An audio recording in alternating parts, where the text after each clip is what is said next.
This is Frank Islam, Chairman and CEO of FY Investment Group, and your host of Washington Calling, where we interview leading voices from business and politics that impact you, the viewer. Today, we are fortunate to have a distinguished guest, Ambassador KP Fabian. Ambassador Fabian had a very distinguished career in Indian Foreign Service. So, Mr. Ambassador, thank you for coming to our show. Appreciated that very much. My pleasure. My pleasure and Uh, privilege. please tell us a little bit about yourself for our global audience because it goes to all over the world. So tell us a little bit about yourself. Go ahead. Thank you, Mr. Frank Islam. I am from India. I was born in Kerala in a village called Udayamperu, where in 1499 there was a 1599, there was a synod held, uh, presided over by an archbishop from Goa. In other Oh, words, Christianity came to Kerala in AD 52. Saint Thomas came there, and I am a Roman Catholic, and I got my name Fabian from my mother's father's name because the second son gets the mother's father's name. I joined the Indian Foreign Service in the last millennium, that is 1964, wow. and that first posting was Madagascar, later Austria. Well, Okay. coming to your continent where you are, my first posting was as a Deputy High Commissioner in Canada in 1982. I was acting High Commissioner for 2 years during the time of the Blue Star, that is attack on the Golden Temple in Amritsar Yes. when Indira Gandhi was Prime Minister. And we also had a Kanishka tragedy.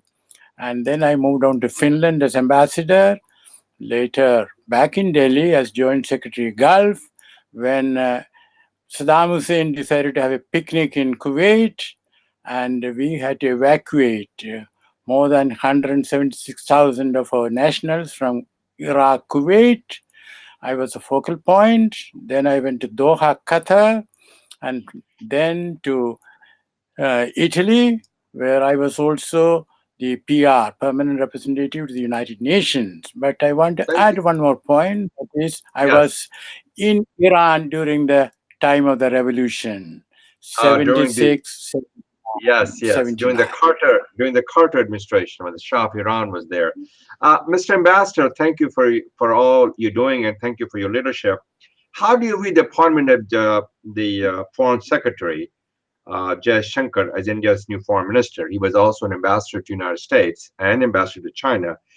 What are your expectations are, and especially I want you to tell us a little bit about the relation with U.S.-India and also China-U.S. trade relation tensions that we have, U.S.-Iran tensions, India-Pakistan peace process.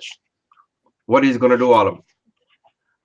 I personally think it is an excellent appointment because I cannot frankly think of anyone in the BJP, the ruling party, who would have made a better external affairs minister. That's point number one. Point number two is that Jaishankar is a professional, and there is great advantage in having a professional to be the minister.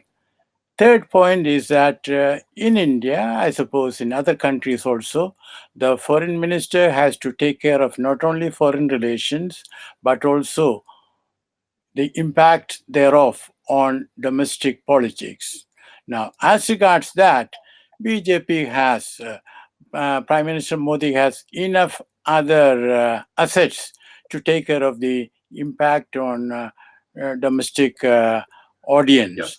So, but as regards dealing with the rest of the world, I think Jaishankar is the best choice. Now, Very you nice. asked about United States and China and Pakistan. Well, Jaishankar has given the impression that, and I think it's a correct impression, that he will attach high importance to maintaining closer and closer relations with the United States. And of course, he has the advantage of having Prime Minister Modi's ear. But then we should also recognize that he is not the only one who has Prime Minister Modi's ear as far as foreign relations go. Amit Shah, the Home Minister, and also Ajit Doval, the National Security Advisor, and of course, let us be frank about it, the RSS, the Rashtriya Swayam Sevak Sangh, which begat the BJP. So these are the influences on Mr. Modi's mind. But most important factor is that after listening to all concerned, Mr. Modi makes up his own mind. He might go by advice or he may not go by advice. But having said that, Jaishankar will work hard to improve relations with the United States, but that's not going to be easy because President Trump only the other day um, took away the preferences, global special preferences for Yes, India. And yes. generally, he has been saying that India is sort of has very high tariffs, and America has a certain deficit with India. So that is going to be a problem. Also, we should recognize that for President Trump, the importance of India is because primarily because India is one of the big, if not the biggest, importer of arms from the United States. For President Trump, that is very important because he is the best salesman for the military industrial complex that I have seen during my lifetime. Well, So I that don't want is to. one. I'm not a fan of President Trump. I've known him for many years, so he does not represent my values and character and concepts of this nation. I'm sure he's a good salesman, but let's talk about the Prime Minister Modi's resounding victory. Can you shine a light on Modi 2.0 domestic agenda that could potentially include the fact that the unemployment is the highest among the youth? There's a challenge in the climate controls, climate change, and also with the healthcare, and also the infrastructure is the worst that I ever seen in India. That needs about a 1.2 trillion dollar investment, and in order for them to get the investment, the foreign investors, he needs to reform uh, economy, and there must be some reform. So, can you shed some light on this thing? And also, as you know, the Modi is a charismatic but controversial as well. So he needs to replace fear by hope. Well, you are absolutely right when you say he is charismatic. In fact, I would say that he is the most accomplished thespian in the subcontinental political scene after Zulfikar Ali Bhutto In Pakistan. and Pakistan, Um and it is his, you know, ability to reach out to the masses that has got him the votes. But having said that, we should also take note of the fact that his government has used publicity to the maximum, technology to the maximum, has also successfully prevented real information from reaching the people. You mentioned about unemployment, you mentioned about infrastructure. On all that, Prime Minister Modi's government did its level best and with some success in hiding the fact that unemployment level was the highest in about 45 years. Now, let's look at Correct. it a little more closely. There is no point in blaming people because there is a structural problem, and that structural problem is that manufacturing in India, its contribution to GDP has been going down. Why? Because once India opened up and imports come, if I were an entrepreneur, I would do my calculations and I'm likely to conclude that it is more in my interest, it is more prudent. It will be more prudent on my part to import from China or elsewhere and distribute rather than make in India, because there are problems, infrastructure, energy, power, land, governmental regulations, and all that. But it is much easier, infinitely easier. In fact, a businessman told me it's easier to import from outside than to for somebody in Delhi to get something from Chennai. This was before the GST, General Sales Tax. You see, Right. but even that was implemented well, not in the best possible manner. So that is one. And there, the structural problem of the manufacturing sort of declining. There is a deindustrialization of India taking place right under our nose. So, unless Prime Minister Modi is able and willing to tackle that, I don't think there will be much progress in generating employment. Of course, his government has given loans to the young people to start this and that. But such low income level self-employment, making do you know samosa? Samosa is an Indian eat, or running a tea shop. No, that's not good enough. And we have the That is sad spectacle of those who hold master's degree wanting a peon's job. Peon is a messenger in a government office. So we have a real problem, and that has to be handled calmly, holistically.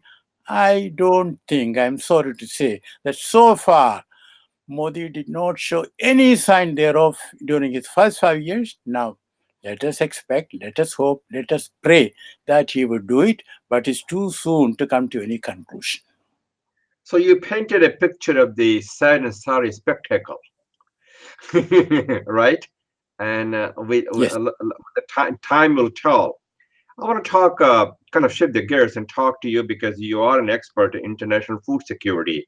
How do you rate India's journey in food self-sufficiency, and also shed some light on the fact that the India needs infrastructure to get the farm products to the market, and it turns out that when the fresh product comes in into the market, there's not that much infrastructure for them, so that it gets rotted, and which is not a good thing to do for India. So how can you shed some light on this thing? Okay, I'll be glad to, because I was a permanent representative to the FAO when the Millennium Development Goal of halving, making it 50% the number of the hungry in the world was adopted. Now it's like this. You see, some people say, especially the middle class in India, oh, we are no longer in the ship to mouth age. There was a time when India was dependent, lamentably dependent on wheat coming from the United States. Now we can Yes, even export food. But I right. think it's the wrong way of looking at it, because let me list some facts. Since 1995, almost 300,000 farmers have committed suicide. Now, My even good. this figure is not accurate, because this is a figure from the Crime Records Bureau, which is maintained by the police. That is a SHO, Station House Officer. He sort of, sends a policeman when a suicide takes place, and he records it. But this is absolutely inaccurate, because if a woman dies, farmer or farmer even, then you see he does not take it as a farmer suicide, because she doesn't own the land. In fact, farmers should include not only those who own the land, but also those who do farming for their livelihood. Okay, so that is first thing. And the government, whether it's the state or the central, always had a tendency to manipulate data. So I personally think much higher than that, Hmm. Yeah. 300,000 since 19. Then, about food, 46 million children stunted in India. 25 million children, 26, sorry, wasted. These are UNICEF statistics for 2018. So there is a real problem, and Indian agriculture in a sorry state because the our output per acre is a land, unit of Yeah. land Yes. area, is rather low. So we have problems, and in between, GM cotton has come in. That has also contributed to farmer suicides. In fact, a holistic agriculture, not only during the last 5 years of the Modi government, but even previously.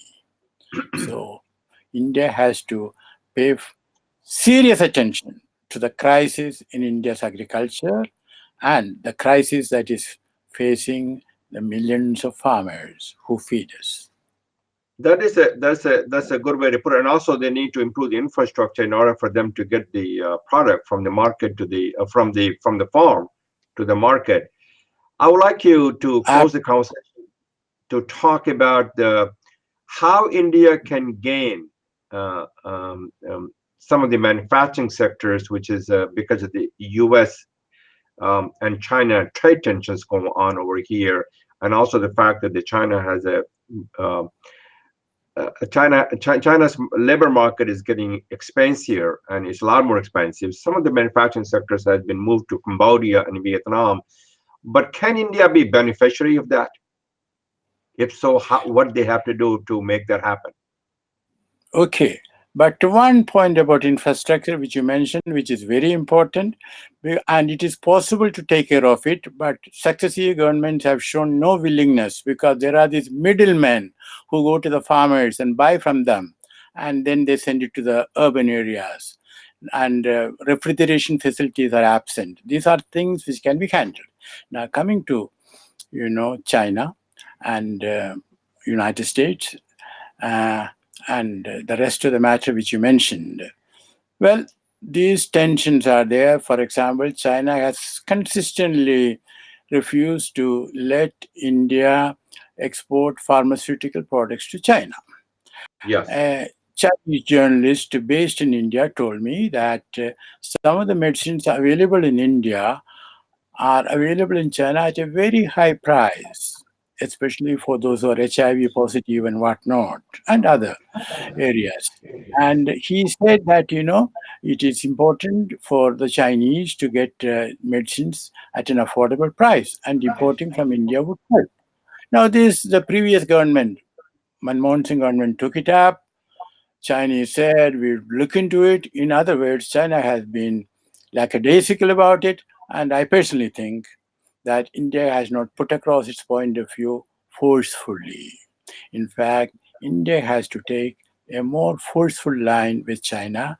India has to tell China in plain English this enormous trade deficit, it's about, Chinese exports to India are about twice Chinese imports from India. And Chinese imports from India are more, sort of colonial type of Yes. products. India has to tell China in plain English, this is not on. We do not want this to continue, and we have to change this. And I don't think India has done it. I don't think Modi has done it, despite the so-called Wuhan spirit. And I think, yes, I think it's so-called. I meant it because there was no spirit. It was mythical. Thank you very much. And Before I close the conversations, which have 2 minutes to go, is to talk about can India be friend with the United States as well with Iran and what's going on with the U.S. Iran tensions right now? Can India still get the oil from Iran? I think India should tell the United States privately but firmly, look, not getting oil from Iran will cost us financially a lot. Some estimates are Very good. there, Very good said. more Very well than. said. And if you want us to stop buying, compensate us. Naturally, Right. United States will say that they can't compensate. Then we should tell them, listen, we are going to buy, and please understand. If you want any sort of a facade of you are giving us another exemption, we shall go with it. But without exemption, we are going to do it.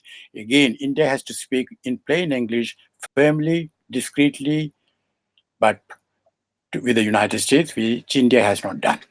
Modi speaks of his 56-inch foreign policy. Let us see that whether he would sort of, demonstrate that. So that burden on the shoulder of the new foreign minister to make that happen. Thank you, Ambassador Fabian, for coming to our show, and thank you for watching our Pleasure. show. This is Frank Islam wishing you a great week.